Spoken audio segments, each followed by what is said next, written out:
পারবেন। আপনি যদি আবারও প্রমাণ চান 300 সংসদীয় নির্বাচনে আসনে শুধুমাত্র প্রার্থী আপনি এবং বিএনপির ভারপ্রাপ্ত চেয়ারম্যান তারেক রহমান প্রতিদ্বন্দ্বিতা করবেন। নির্বাচনে সারা দেশে তারেক রহমান যদি আপনি শেখ হাসিনার চেয়ে দ্বিগুণ ভোট বেশি না পান, তাহলে কথা দিচ্ছি আমি এই রুহুল কবির রিজভী রাজনীতি ছেড়ে দেব।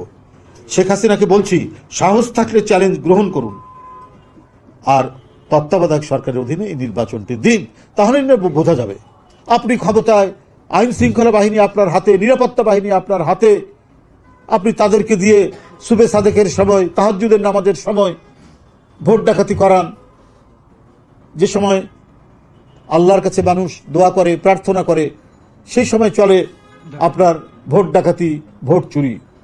তারপরে শুরু হয় একেবারে সকাল থেকে দামি নির্বাচন, ভোট কেন্দ্র শূন্য, ভোট কেন্দ্রের সামনের মাঠ শূন্য, চতুষ্পদ প্রাণী ছাড়া আর কারো কোনো ঘোরাফেরা করতে দেখা যায়নি।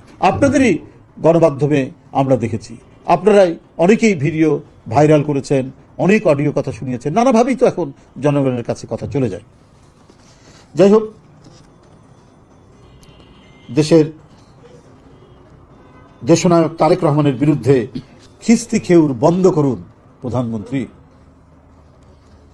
বন্ধুরা, অবৈধ আওয়ামী সরকারের পদত্যাগ ও নির্বাচনকালীন নির্দলীয় নিরপেক্ষ সরকার পুনঃপ্রতিষ্ঠা, বিএনপির চেয়ারপারসন ও সাবেক প্রধানমন্ত্রী দেশনেত্রী বেগম খালেদা জিয়া, মহাসচিব মির্জা ফখরুল ইসলাম আলমগীর, জাতীয় স্থায়ী কমিটির সদস্য মির্জা আব্বাস, আমির খসরু মাহমুদ চৌধুরী সহ হাজার হাজার রাজবন্দীর মুক্তির দাবিতে চলমান এক দফার আন্দোলনে সকলেই শরিক হয়ে রাজপথে ঝাঁপিয়ে পড়ি, আবারও আমাদের নেতাকর্মী এবং জনগণের প্রতি দলের পক্ষ থেকে আমাদের আহ্বান।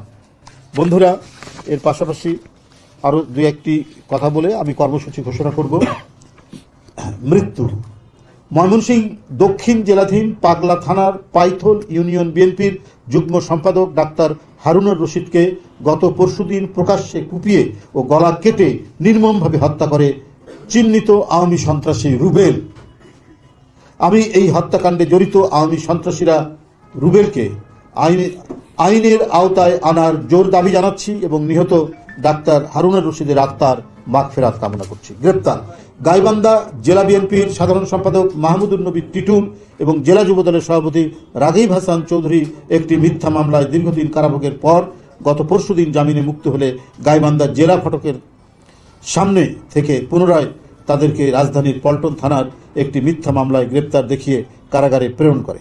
এছাড়াও পলাশবাড়ী উপজেলা বিএনপি সভাপতি আব্দুল সামাদ সহ কয়েকজন নেতাকর্মীকে গ্রেপ্তার করে আইন শৃঙ্খলা বাহিনী।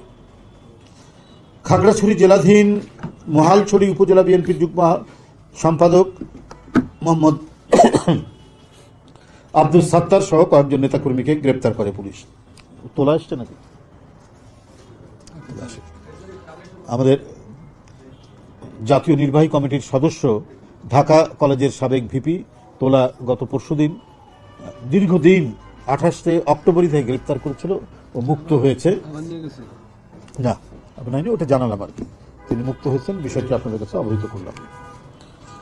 বন্ধুরা, এরপরে গত 72 ঘন্টা, মানে গতকাল যেহেতু ব্রিফিং করিনি এই কারণে 72 ঘন্টায় মোট গ্রেপ্তার 10 জন, মোট মামলা 3টি, মোট আসামি 206 জন, মোট আহত 5 জন, মৃত্যু 5 জন। এরপরেও আরো তথ্য রয়েছে, স্ট্যাটিস্টিক্স রয়েছে, এগুলো সব আপনাদের কাছে আমরা পাঠিয়ে দিব করে। এখন কর্মসূচি। বন্ধুরা, মহান স্বাধীনতার ঘোষক, বহুদলীয় গণতন্ত্রের প্রবক্তা, অবিসংবাদিত রাষ্ট্রনায়ক, একজন যুগ স্রষ্টা, বিএনপির প্রতিষ্ঠাতা চেয়ারম্যান, সাবেক রাষ্ট্রপতি জিয়াউর রহমান বীর উত্তমের 88তম জন্মবার্ষিকী আগামী পরশুদিন 19 তারিখ, 89তম জন্মদিন এবং 88তম জন্মবার্ষিকী।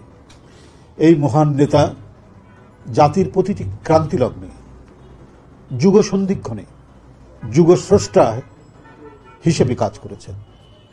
যেমন 71 তেমনি 75। 71-এ যখন রাজনৈতিক নেতৃত্বের শূন্যতা দেখা দিল, 25শে মার্চের রাত্রে মানুষ কোনো আহ্বান শুনতে পায়নি। মানুষ কোথায় যাবে, কি করবে, তার কোনো যখন দিশা পাচ্ছিল না, তার পরের দিন ২৬ তারিখে এক ক্ষণজন্মা মেজর জাতীয় নেতৃত্বের সেই আসনটি অলঙ্কিত করলেন মহান স্বাধীনতার ঘোষণা দিয়ে। সেদিন থেকেই মানুষ দিশা পেল কি করতে হবে। দামাল তরুণ, ছাত্র, শিক্ষক, কৃষক, শ্রমিক তার জায়গা ছেড়ে দিয়ে তারা হাতে অস্ত্র তুলে নিয়ে যুদ্ধ শুরু করলেন। রক্ত গঙ্গা বইয়ে দেওয়া রক্তস্রোতের ধারায় সেই যুদ্ধ বিজয় লাভ করল ১৬ই ডিসেম্বর। সেই ক্ষণজন্মা তুর্যবাদকের নাম জিয়াউর রহমান। এরপরে ৭৫, এক ভয়ঙ্কর নৈরাজ্যকর পরিস্থিতি, বিভিন্ন ঘাত প্রতিঘাত। মানুষ সেই সময় প্রত্যাশা করছিল একজন রাষ্ট্রনায়কের, দূরদর্শী রাষ্ট্রনায়কের। এইরকম একটি পরিস্থিতিতে ৭ই নভেম্বরের একটি ঐতিহাসিক বিপ্লব ঘটল জনগণ এবং সাধারণ সিপাহীদের যৌথ ভালোবাসায়। ঢাকার রাজপথ সহ সারা দেশে প্লাবিত হয়ে গেল এক অভূতপূর্ব সিপাহী জনতার বিপ্লব। আর সেই বিপ্লবের মধ্যেই পাদপ্রদীপের আলোয় উদ্ভাসিত হলেন এই মহানায়ক, তার নাম রাষ্ট্রপতি জিয়াউর রহমান। সেই দিন এই দেশ দেখল গণতন্ত্র অবরুদ্ধ হওয়া বাকশাল, এক ভয়ঙ্কর পরিস্থিতি ৭২ থেকে ৭৫, বিরোধী দলের কণ্ঠস্তব্ধ, একের পর এক লাশ পড়ে থাকে খালে বিলে। এই জায়গা থেকে জাতি পেল শান্তির অমীয় ধারা। সেই দিন থেকে শুরু হলো এই দেশে সত্যিকারের এবং প্রকৃত গণতন্ত্র, গতিশীল গণতন্ত্র, উদার গণতন্ত্র। জিয়াউর রহমানের সময়, ওই সময় এক বছরের মধ্যে প্রায় ৫০০টি সংবাদপত্র ঢাকা সহ সারা বাংলাদেশ চালু হয়ে গেল এবং যে যার রাজনৈতিক মত অনুযায়ী তারা তাদের মুক্তভাবে, স্বাধীনভাবে মত প্রকাশ করতে লাগলেন। যে সাংবাদিকরা বাকশাল হওয়ার কারণে চাকরি হারিয়েছিলেন, আমি অনেক সিনিয়র সাংবাদিক কাছে শুনেছি, অনেক ভালো ভালো সাংবাদিক বাইতুল মোকাররমের সামনে টুপি বিক্রি করেছেন, তসবি বিক্রি করেছেন, বাড়িতে ফিরে গিয়ে মুদির দোকান দিয়ে জীবনযাপন করেছেন। অসংখ্য সাংবাদিক ফিরে এসে আবার তারা তাদের দায়িত্ব পেলেন, আবার সংবাদপত্রগুলো সব চালু হলো এবং তারা যার যার মতো করে স্বাধীন মত প্রকাশ করতে লাগলেন। এই কারণেই জিয়াউর রহমান যুগস্রষ্টা, এই কারণেই গণতন্ত্রের প্রতীক জিয়াউর রহমান। বন্ধুরা, তার ৮৮তম জন্মবার্ষিকী উপলক্ষে যে কর্মসূচি যে করা হয়েছে, আমি সেটি এখন আপনাদের সামনে উপস্থাপন করছি। দিবসটি উপলক্ষে দলের কেন্দ্রীয় কার্যালয় সহ দেশব্যাপী দলীয় কার্যালয়গুলিতে দলীয় পতাকা উত্তোলন করা হবে।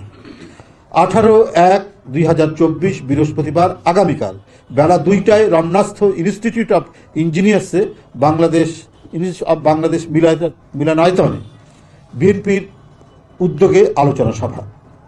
19/1/2024 অর্থাৎ জন্মবার্ষিকীর দিন সকাল 11টায়